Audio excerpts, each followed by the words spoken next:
প্রথম থিসেলনিকীয় 5 অধ্যায় 16-18 পদে সাধু পল বলেন, সতত আনন্দ করো, অবিরত প্রার্থনা করো, সর্ববিষয়ে ধন্যবাদ করো, কারণ খ্রিস্ট যিশুতে ইহাই তোমাদের উদ্দেশ্যে ঈশ্বরের ইচ্ছা। প্রভু যিশু পিতা ঈশ্বরের একজাত পুত্র। পিতা ঈশ্বর আমাদের এতটা ভালোবেসেছিলেন যা তিনি তার প্রিয় পুত্রকে আমাদের জন্য দান করেছিলেন। প্রভু যিশু এই পৃথিবীতে মানুষের মতো বেঁচেছিলেন, আমাদের সীমাবদ্ধতা উপলব্ধি করেছিলেন, আমাদের পাপ সকল গ্রহণ করে ক্রুশে আরোহণ করেছিলেন এবং তিনি নিষ্পাপ নিষ্কলঙ্ক ছিলেন। তিনি তার ধার্মিকতা আমাদের দান করেছেন যখন আমরা তাকে বিশ্বাস করি পরিত্রাতা রূপে। আমরা আমাদের পাপ থেকে মুক্ত হতে পারি এবং পিতা ঈশ্বরের সাথে মিলিত হতে পারি। আমাদের মানুষ আমরা যে আমাদের সৃষ্টিকর্তা পিতা ঈশ্বর সৃষ্টি করেছেন, আমাদের জন্য পিতা ঈশ্বরের অনেক পরিকল্পনা আছে। আমরা বাইবেলের বাক্যে দেখেছি বালুকণার মতো পরিকল্পনা পিতা ঈশ্বরের আমাদের জন্য। আর পিতা ঈশ্বরের পরিকল্পনা সবসময় সুন্দর এবং আমাদের হিতের। কিন্তু আমরা যদি পিতা ঈশ্বরের সাথে থাকি, পিতা ঈশ্বরের পথে চলি, বাইবেলের বাক্য অনুযায়ী চলি, তখনই আমাদের জীবনে পিতা ঈশ্বরের পরিকল্পনাগুলি পূর্ণ হয়। যেমন আদম হওয়াকে পিতা ঈশ্বর সৃষ্টি করেছিলেন যখন, অর্থাৎ মানুষ যখন পিতা ঈশ্বর সৃষ্টি করেছিলেন, তখন কিন্তু মৃত্যু তিনি সৃষ্টি করেননি।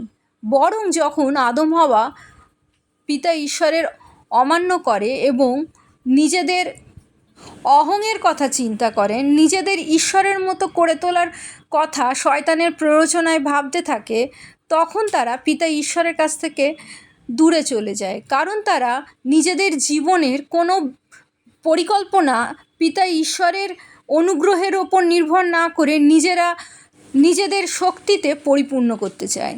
তারা পিতা ঈশ্বরের মতো হতে চায়, কিন্তু তারা ভুলে যায় পিতা তাদের নিজের প্রতিমূর্তিতে, ঈশ্বর তাদের নিজের প্রতিমূর্তিতেই সৃষ্টি করেছিলেন।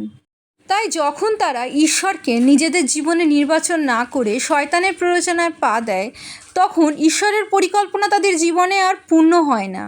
বরং শয়তানের পরিকল্পনা, শয়তানের যে সাজানো পৃথিবী, পাপে পূর্ণ পৃথিবী, যেখানে শুধু মৃত্যু, রোগ, ব্যাধি, দুর্বলতা আছে, সেই পৃথিবীতে তারা বিতাড়িত হয় এবং সেই সকল কিছু নেতিবাচক খারাপ নিয়ে তাদের এই পৃথিবীতে বাঁচতে হয়, শয়তানের আধিপত্য স্বীকার করতে হয়, কারণ তারা ঈশ্বরকে অমান্য করে। প্রভু যিশু এই পৃথিবীতে এসে সেই নিষ্কলঙ্ক মেষশাবক আমাদের পাপভার গ্রহণ করে সেই মৃত্যুতে প্রবেশ করে, শয়তানকে পরাজিত করেন এবং মৃত্যুকে পরাজিত করে পুনরুত্থিত হন, যাতে আমরা তার ধার্মিকতা গ্রহণ করে ধার্মিক হয়ে উঠতে পারি। তিনি তার ধার্মিকতা আমাদের দেন, শুধুমাত্র ধার্মিকতা নয়, তিনি আমাদের রোগ দুর্বলতা গ্রহণ করে আমাদের তার সুস্থতা দেন। তিনি দারিদ্রতা গ্রহণ করেছেন ক্রুশে, যাতে আমরা যখন প্রভু যিশুতে থাকি তখন সমৃদ্ধ হয়ে উঠি। এমনকি প্রভু যিশুকে বিশ্বাস করলে তিনি আমাদের অনন্ত জীবন দান করেন। এই মাটির শরীর হয়তো আমাদের ছেড়ে যেতে হবে, কিন্তু অনন্ত জীবন তিনি আমাদের দান করেছেন, যা ঈশ্বরের পরিকল্পনা ছিল আদম হওয়ার জন্য, মনুষ্য জাতির জন্য। আমরা যখন প্রভু যিশুকে বিশ্বাস করি, পিতা ঈশ্বর পবিত্র আত্মা আমাদের দান করেন। পবিত্র আত্মা প্রভু যিশুর আত্মা, যে আত্মা আমাদের অন্তরে বাস করে। আর ঈশ্বর চান আমরা যখন এই সকল বিষয় বুঝি, সকল বিষয় জানি এবং সেই বিষয় নিয়ে যে আমরা পিতা ঈশ্বরের সাথে মিলিত হতে পেরেছি প্রভু যিশুর জন্য, সেই বিষয় নিয়ে যেন আমরা আনন্দ করি।